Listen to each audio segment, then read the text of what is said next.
जय भोले की दोस्तों, the incredible vlogger and explorer channel पर आपका स्वागत है। दोस्तों, मैं आज आपको शिवरात्रि क्यों मनाई जाती है, कब मनाई जाती है और इस वर्ष शिवरात्रि का मनाने का क्या मुहूर्त है, मैं आपको ये बताऊंगी। आप अंत तक मेरे चैनल पर बने रहें दोस्तों। शिवरात्रि का व्रत फागुन मास में कृष्ण पक्ष की त्रयोदशी अथवा तेरस को मनाई जाती है, जिसको प्रदोष भी कहते हैं दोस्तों। तो पंचांग के अनुसार फागुन मास के कृष्ण पक्ष की चतुर्दशी तिथि 8 मार्च 2024 को रात 9:57 से शुरू होगी और अगले दिन 9 मार्च 2024 को 6:17 पर समाप्त होगी। चूंकि शिवरात्रि की पूजा रात में होती है, इसलिए इसमें उदया तिथि को देखना जरूरी नहीं है। इसलिए इस बार की शिवरात्रि की तिथि 8 मार्च को है, यानी शिवरात्रि का व्रत, शिवरात्रि का त्यौहार 8 मार्च को मनाया जाएगा।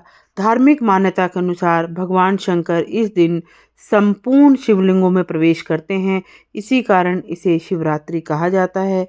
शिवरात्रि का एक बड़ा महत्व है। यह व्रत हिंदू धर्म की सभी शाखाओं में लोकप्रिय है। इस दिन बच्चे, महिलाएं, बालिकाएं, पुरुष इत्यादि सभी व्रत रखते हैं। इस दिन शंकर पार्वती जी की पूजा भक्ति पूर्वक एकाग्रचित्त होकर करनी चाहिए। शिवरात्रि का व्रत महत्व इसी बात से स्पष्ट है कि पुराणों में कहा गया है, जो श्रद्धालु भक्त शिवरात्रि के दिन भगवान शिव का भजन, पूजन, कीर्तन करते हुए संपूर्ण रात्रि जागरण करते हुए भगवान शिव के समीप व्यतीत करते हैं, वे यमपाश से मुक्त होकर, अपने संपूर्ण पापों से मुक्त होकर शिवलोक को प्राप्त करते हैं। हिंदू धर्म में गंगा जी का महत्व एक पवित्र तीर्थ के रूप में है तथा कहा गया है कि गंगा जी के समान पवित्र और कोई नहीं है। इस तरह शिवरात्रि व्रत के समान महान व्रत कोई नहीं है।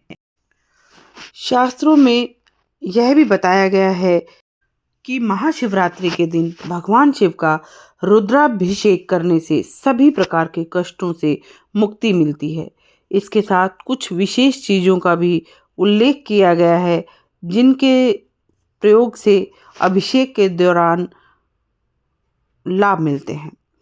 तो आप भगवान शिव का रुद्राभिषेक इन चीज़ों से करें ताकि आपको अनेक और अन्य अलग अलग लाभ मिलें। तो मैं आपको बताती हूँ।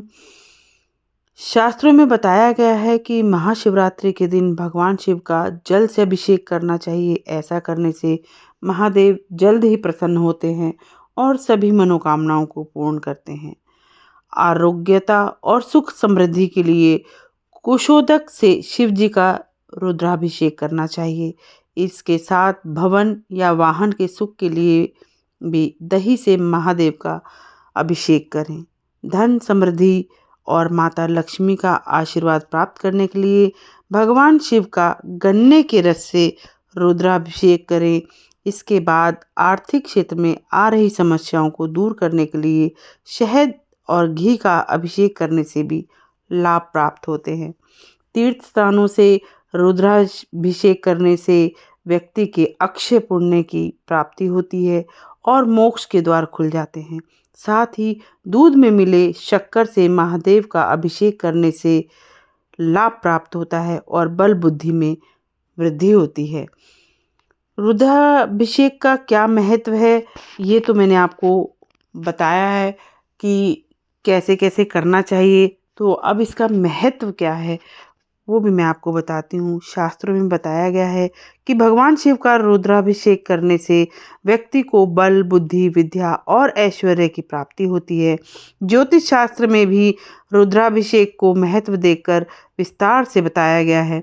ज्योतिष शास्त्र के अनुसार यदि किसी व्यक्ति की कुंडली में ग्रह दोष है तो उन्हें महादेव की उपासना करनी चाहिए और विशेष अवसर जैसे महाशिवरात्रि के दिन भगवान शिव का रुद्राभिषेक करना चाहिए। इससे ग्रह दोष समाप्त होते हैं, जीवन में सुख समृद्धि आती है। साथ ही कुछ चीज़ों से महादेव का रुद्राभिषेक करने से आरोग्यता का भी आशीर्वाद प्राप्त होता है और अकाल मृत्यु का डर भी दूर हो जाता है। तो दोस्तों, आप इस प्रकार भगवान शिव की पूजा, आराधना, रुद्राभिषेक करें तो भगवान शिव आप पर अपनी कृपा बनाए रखेंगे। दोस्तों, अब अगर आपको और किसी चीज़ की जानकारी चाहिए तो आप मेरे कमेंट बॉक्स में जाकर मुझे इसमें आप ज़रूर लिख सकते हैं। कुछ लोग इस समय कांवड़ यात्रा भी करते हैं। इस शिवरात्रि पर भी कांवड़ यात्रा की जाती है। अगर आप उसके बारे में जानकारी चाहते हैं तो आप मेरे कमेंट बॉक्स पर ज़रूर लिखें। मैं आपको इसके बारे में संपूर्ण जानकारी देने की कोशिश करूँगी। आप मेरे चैनल पर इसी तरह बने रहें। भगवान शिव इसी तरह आप सभी पर अपनी कृपा बनाए रखें। जय भोले की। ओम।